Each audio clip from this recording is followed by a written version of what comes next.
بسم الله الرحمن الرحيم اللهم صل وسلم على سيدنا ومولانا محمد وعلى آل سيدنا ومولانا محمد وبارك وسلم وصل عليه الحمد لله رب العالمين نويت التعلم والتعليم والتذكر والتذكير والنفع والانتفاع والإفادة والاستفادة والحث على التمسك بكتاب الله وبسنة رسوله صلى الله عليه وعلى آله وصحبه وسلم والدعاء إلى الهدى والدلالة على الخير ابتغاء وجه الله ومرضاته وقربه وثوابه سبحانه وتعالى وصلى الله تعالى على خير خلقه ونور عرشه وزينة فرشه محمد وعلى آله وصحبه أجمعين آمين برحمتك يا أرحم الراحمين.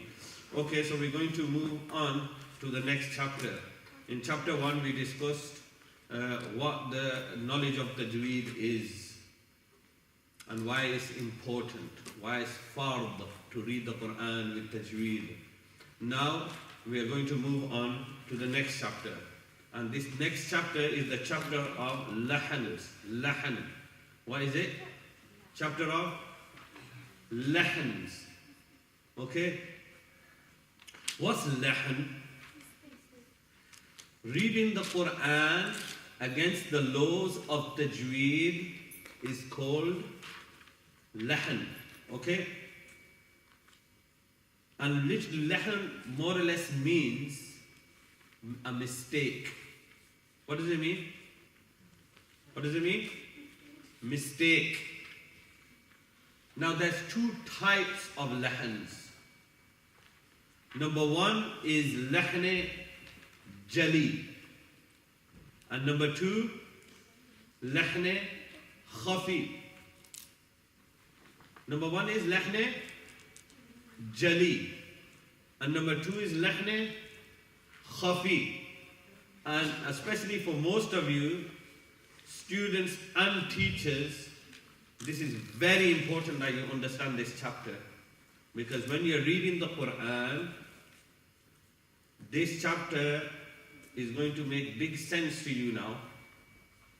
And everything what the teachers, when you're mixing the letters up from za to dal to dha, and you're calling them all za, and then you're calling sin sa, and you're calling sad sa. This chapter will give you an understanding of what kind of an impact it can have and what you're doing. Okay? Do you understand? So this chapter, you need to understand it properly now. Okay, so there's two types of lahans. Number one is lahne jali. What is lahne jali? Lahne jali is a big, open, clear mistake. What is it? A big, open, clear mistake. And what is lahne khafi?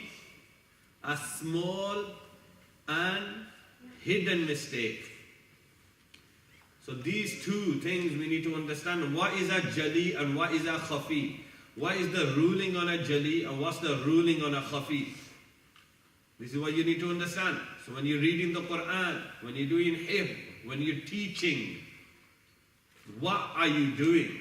Because obviously if you're teaching wrong too, and you're letting your students make this mistake, and then you will understand the impact which is going to have upon you, you will understand that too as teachers. And if you are actually, because this goes for the listener and the reciter. So this rule of lahne jali and khafi is not only for the reciter, it's for the listener and the reciter, both of them. Okay? So lahne jali is a big, open, clear mistake.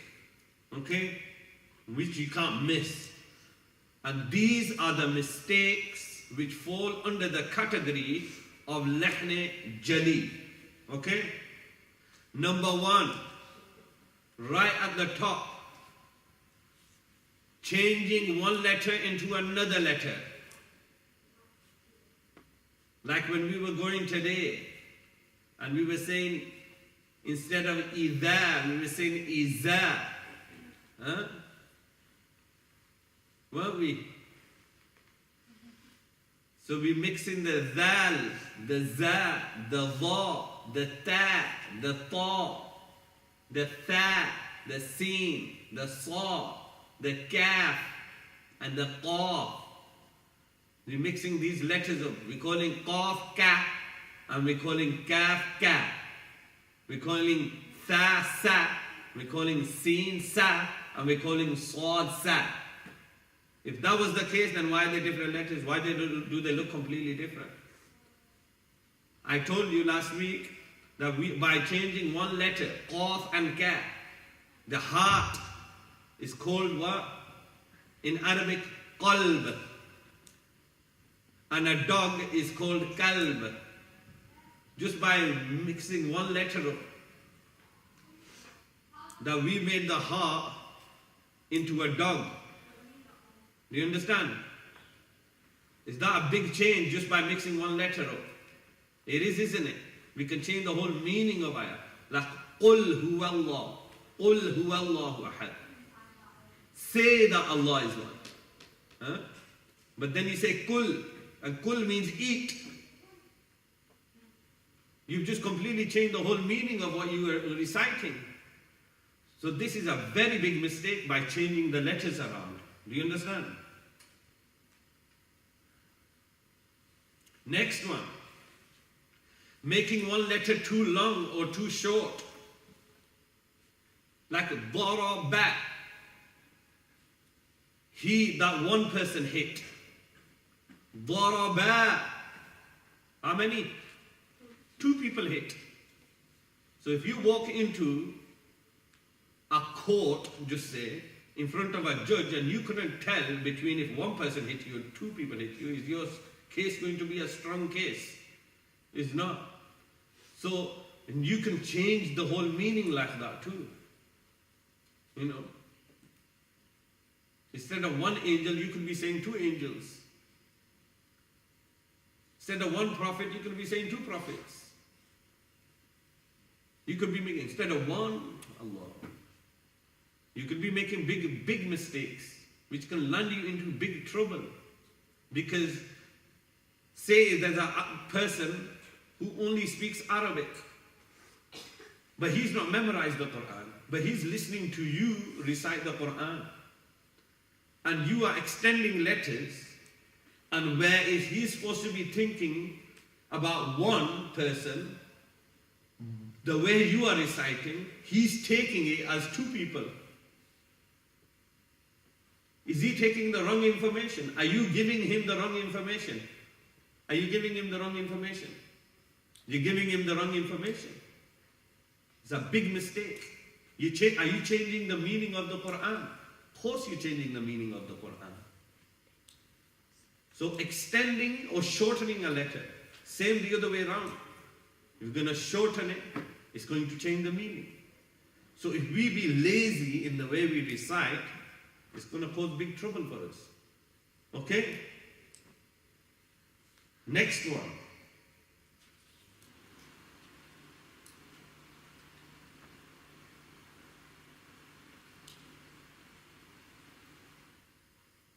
A mistake with the harakat or sukoon. Like an'amta to an'amtu. These mistakes can land you into even bigger trouble. Do you understand?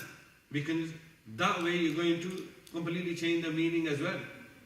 Do you understand?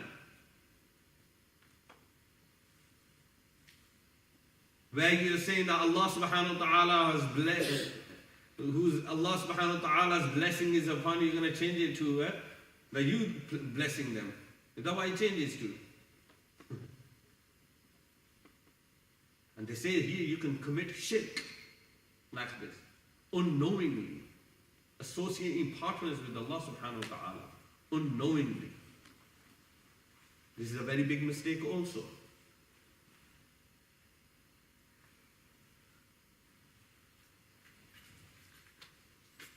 Next one. Like when we add a letter or take away a letter, the one thing we need to understand is in the Quran, we're not supposed to add anything onto it. Not even a single harakat we can add into the Quran. For 1440 years now, the Quran has been memorized and has been recited. And no one can add a single thing. It's been preserved by Allah subhanahu wa ta'ala. But unknowingly, you start taking away letters, or you start, like in an'amta, you start saying an'amta. You just added an extra noon with a zabar on it. An'amta.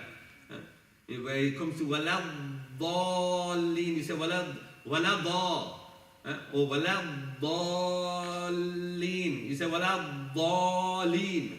You take away a lam. Do you understand? These are big, open, clear mistakes. And we all have to avoid these mistakes. The rule, what is the rule of Lehne Jali? The rule of Lehne Jali is that reciting and listening are both haram and mamnu'. Haram, mamnu', forbidden, both. That you cannot even listen to someone reciting like that.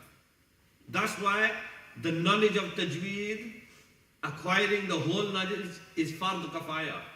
So one person in the whole community needs to know. It's a communal obligation, so he can correct other people. Do you understand? That's why it's a communal obligation, so you can correct other people if someone's reciting it wrong. But what about if you're sitting there and listening to students doing this, making these mistakes right in front of you? And for this, and even the students themselves, you're going to recite in the wrong way, but you're going to make a habit of it. You're going to recite and memorize one juz, one spara, but you've memorized it completely in the wrong way. How difficult is it going to be to fix that up? It's like going and packing something, making a package and packing it completely in the wrong way. What's going to happen? And you give it to the person and say, you packed it in the wrong way. How are you going to fix it? You're going to unpack it all and start packing it all again. And this is exactly what's going to happen with the Quran. If you've memorized it in the wrong way, then you're going to have to do it all over again and re-memorize it again in the right way. And that's going to be very difficult for you because you've already picked up a habit now. And that habit is very hard to get rid of. And this is the biggest mistakes what people make. Like I was teaching 50, 60, 70-year-old men, and it was the most hardest class because all their life they were reciting in a certain way. They just could not do it. It was like literally impossible for them to change. It was a very difficult class to change the way they recited. Very difficult class because all their life they did it wrong. You know, how do you expect someone after 70, 80 years to change it? But this is it. From the teachers, we need to understand that most importantly, we have to make sure. If some student's doing 5, 6 ayahs, drop him down to 1 ayah, but make sure he does that 1 ayah properly, because this is what Allah subhanahu wa ta'ala is going to hold us to account for. This is what He's going to hold us to account for. That why did you allow this to take place? When I told you, وَرَتِّلِ الْقُرْآنَ تَرْتِيلًا, read the Quran with tartil. Why did you allow this to happen? It was your duty as a teacher to make sure the child recited it properly. So this is another thing. We need to make sure that every single child is reciting the tajweed properly. You need to make sure that you know it properly first. That's why it's important to attend the class. You need to make sure that you're doing it properly too. And then the students are doing it. And then we receive our rewards from Allah subhanahu wa ta'ala. But the students, it's even more important for you that from day one, what about you've done 20 surahs and they put you on your first surah again? Are you going to like it? That all that time you put in, but you all memorize it all wrong. And then you come back to the beginning again. Right, okay, let's do Alhamdulillahi Rabbil Alameen again now. Because we know it in the wrong way. Okay? And where is Ihdina Sirat al-Mustaqim? We're asking Allah, oh Allah, guide us on the right path. And we're not even saying to Allah, guide us in the right path. Because we can't even tell the difference between Sad and seen. And instead of sirat, we say sirat, which changes the meaning completely. Okay? This is very important. So the next one is lahn khafi, small and hidden mistake. Okay? Lahn khafi mainly falls into attributes of letters. Literally.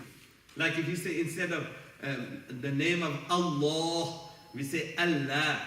Okay? And we didn't make it thick enough. That's a khafi. It's a small and hidden mistake. Because we didn't make the lam thick. What else is a small and hidden mistake? Qul huwallahu ahad. There's a qalqala there. The dal attribute, sifat is qalqala. That is a small mistake. These are small mistakes. But even small mistakes are makruh. They're disliked. Disliked by who? Allah subhanahu wa ta'ala and the Prophet sallallahu alayhi wa alihi wa sallam. Why do we pick up the Quran? To please Allah subhanahu wa ta'ala and the Prophet sallallahu alayhi wa alihi wa sallam. Not to displease. Do you understand? Do you understand? So this chapter you need to, and we have to make sure that we get the sifat sorted and we get also the makharij sorted too. Do you understand? Okay?